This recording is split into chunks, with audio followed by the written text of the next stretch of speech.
verify his mobile phone, and with this mobile phone, he will scan his passport. That's the verification process.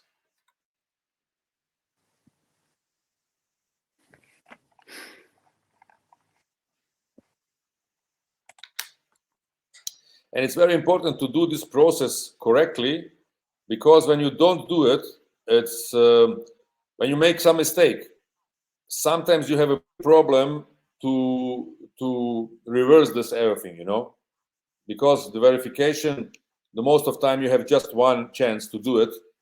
And from this reason, we have also make this PDF with all steps what you need to make your application for the FIFA exam.